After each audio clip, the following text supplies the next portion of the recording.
Me just doing a new little video explaining some of the older views and modern psychological views.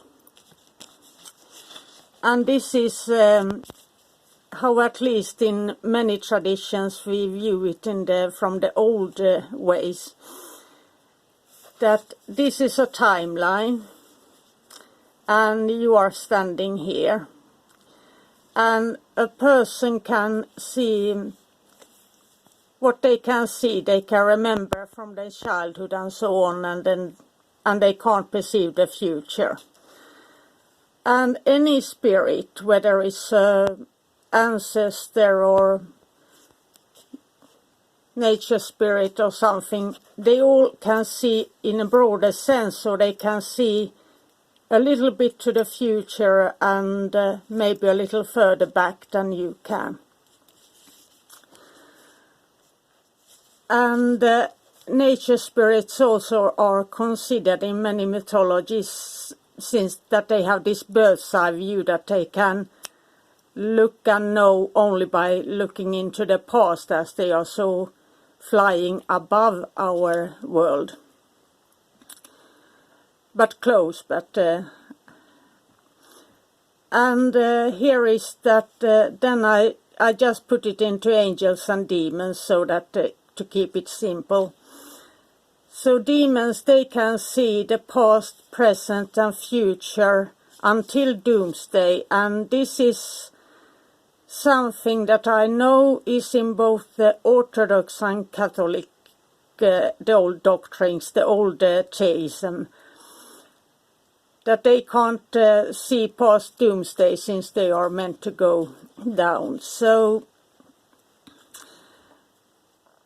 when there are so many hierarchies of angels, and let's say that when we speak about connecting to the angels, we speak to those that are under, let's say, Michael.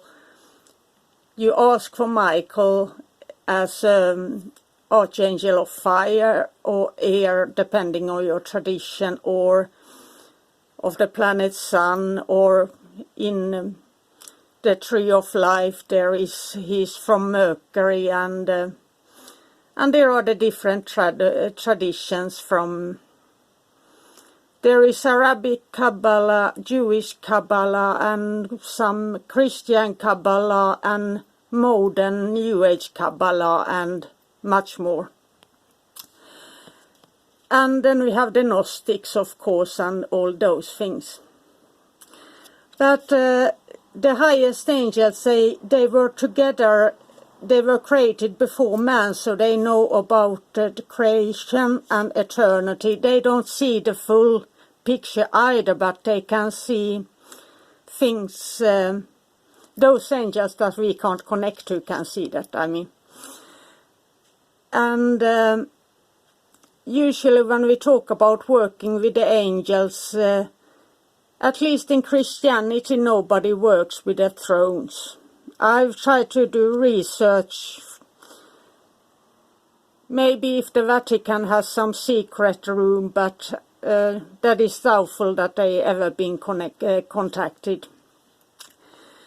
And those higher angels, so it is the archangels and in the planetary system, and then there are the angels of nativity, angels of each country and so forth, but nothing higher than that, what I know or ever found out. And here's the difference why many religions use saints and angels. The difference between the saints and prophets. Many pray to them since they have experienced human life with illness, sorrow, hunger and strife.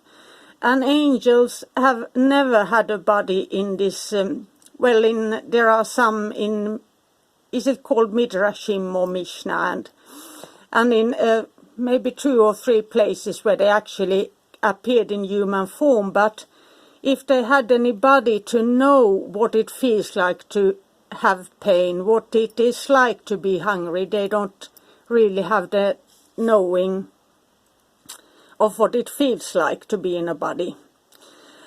And that is why you always make it so clear if you want to ask for help, that you tell you what you mean, what you wish. You don't command, you just make a wish or a statement or a request.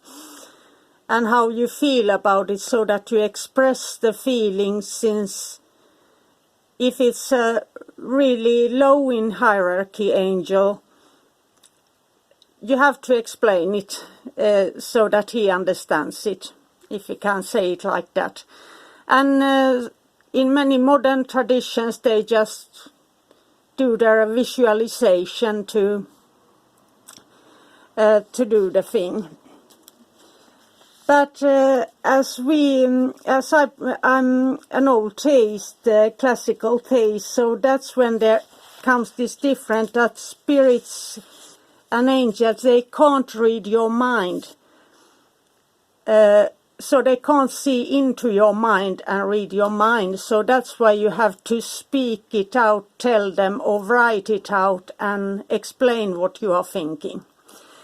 But angels and demons and other stronger spirits, they can influence your thoughts, or they can't influence your thoughts unless you are letting them, except for if there is a possession or something really serious. And that's why it's important to live a good life, be a good human being and all those things.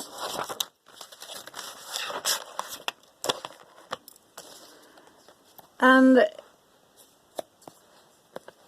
here is what is mostly used in the New Age era, at least here in this country and in Europe, is the psychological and Jungian model, where they work with the archetypes. And then there was an influence of Joe Campbell, who wrote The Hero's Journey, that studied the mythology of each country and how the archetypes were similar in all religions and so on. And in psychology they often try to bring forth the different aspects of the archetypes to heal post-trauma. And then there is the one thing that they evoke the attributes within yourself to bring out the new qualities within you. So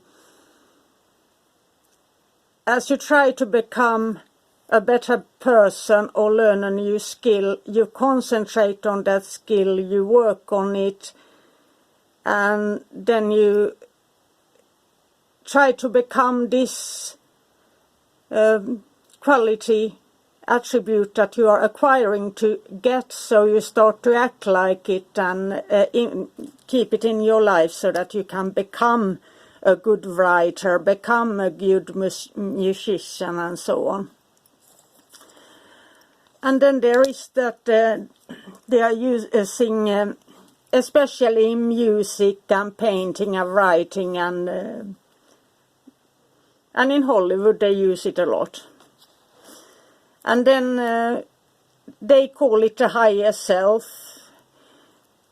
And if we look at Catholicism, that is mostly known, there is the lower and higher aspects of the soul, and here there is the higher self, the ego consciousness, and all those words, and the collective mind, that there are symbols that look similar in different countries, and what people think they are, and tarot, the archetypes, and life journey is often used in psychology, and those who study it to gain self-knowledge.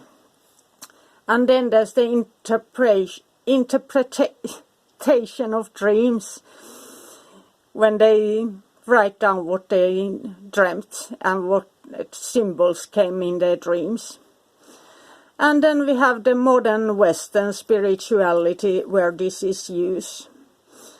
And especially in new days, these practices in the new spirituality is guided meditations to meet an angel or a deity, hypnosis, visualization exercises that you fantasize that you see goddess standing in front of you and have a conversation and so on. And in New Age there are also this use of vision boards, that they cut out pictures that they want of things they want to achieve, and they use the law of attraction to magnetize the things they want into their life in some way. And then there's the New Age energy work where they think that they are surrounded by a sphere of light that protects them from everything evil. And if there is something, spirits in a house that they think of, let's say they think of that they have purple light and it's a sphere, and then it presses out the evil spirit. And they also practice past life regression and so on. So this was my short trying to explain some of the words that are used in this modern spirituality. And I will come with more words soon. Have a magical day. Bye for now.